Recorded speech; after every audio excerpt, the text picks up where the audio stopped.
Good evening, stoners, and welcome to a Halloweed edition of Before I Forget.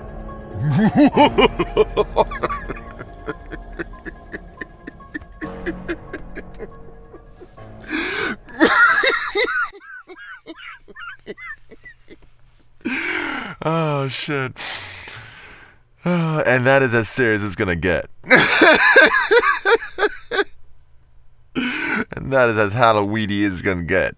Because as you can tell, I can keep my shit together like that. Anywho, y'all, welcome. And like I said in my little introduction, it is a Halloweed edition of Before I Forget. And today I'm actually gonna share with you guys two of my favorite horror stories. Two spooktacularly scary stories that scared the shit out of me when I was a kid. And still to this day. Judge as you will. So, what are these stories and where did I get them from? You know, what inspired me? I will tell you that, guys, that. But first off, it is that moment, y'all. It is the strain of the day. What is in your bowl? I'm going to so briefly tell you guys what's in mine. I got a cross of Jack Hare and Green Crack. Both of them are two very energizing and heady kind of sativas. I would really recommend you guys looking into that. I just don't want to occupy too much time today on the strains to make more room for the stories. So, you know, with that being said, ready ye shit. You know, pack your bowls, prep your dabs, light your J's, and let's get this horror train on the road.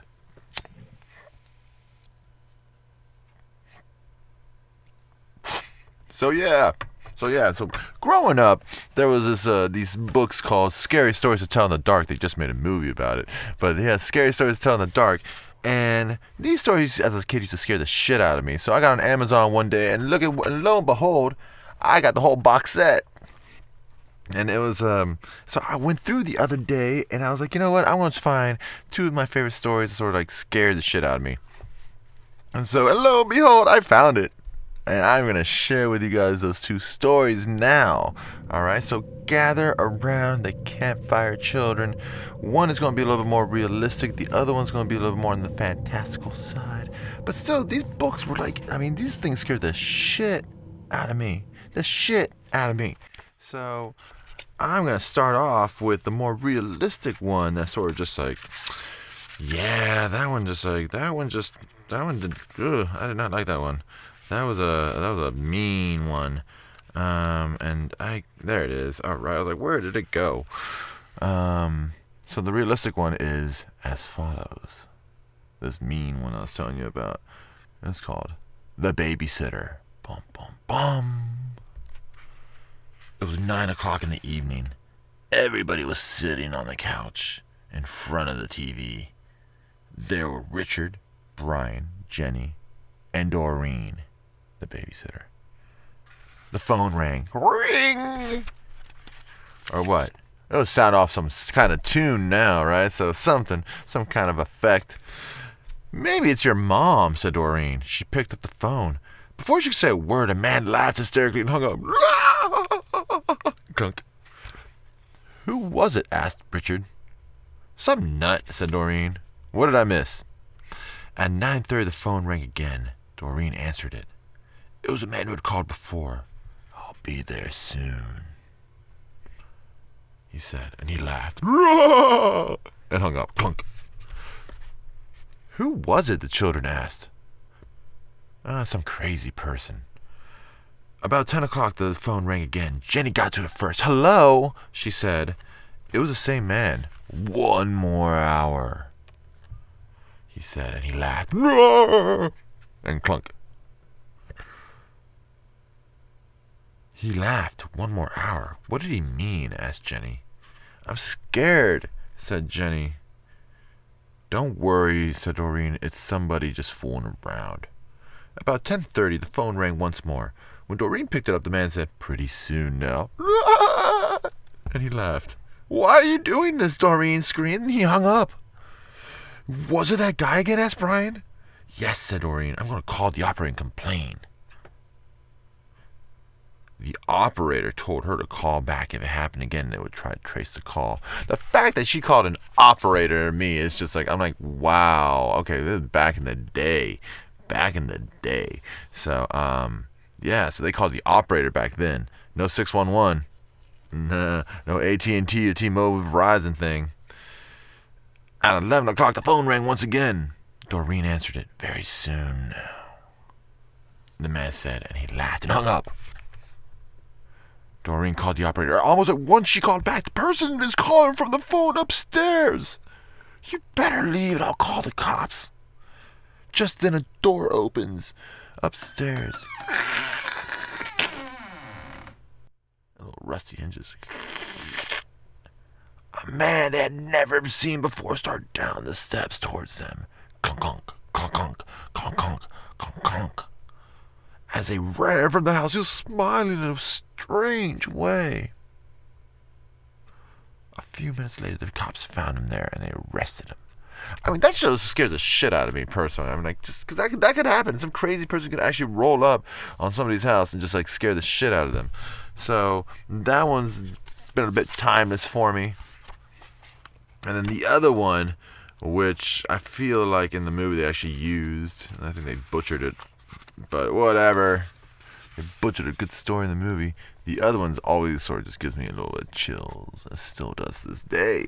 So, I want to show you the picture of it that accompanies the story, but that can say 1,000 words, and I want to read those 1,000 words before you guys see it. So, here we go, guys. Oh, wait, actually, fuck that. Give me a second. Let's hit another bowl, shall we?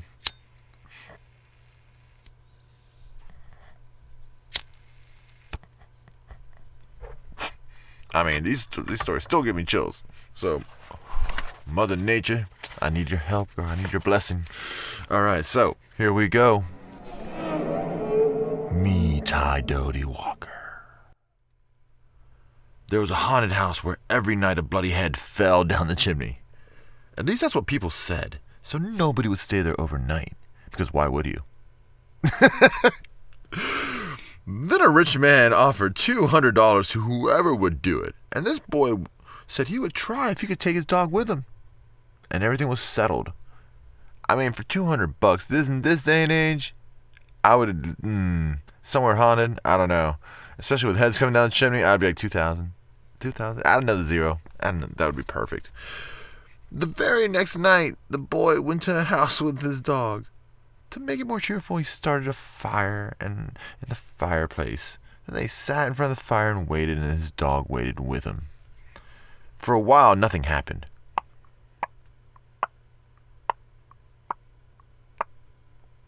But a little further after midnight, he heard someone singing softly and sadly off in the woods. The singing sounded something like this. Me, Ty Doty Walker. It's just somebody singing, the boy said, but he was frightened. Then his dog answered the song softly and sadly. It sang, Lynchy, Kinchy, Collie, Molly, Dingo, Dingo. The boy couldn't believe his ears. His dog had never uttered a word, as if that's normal. As if that's normal.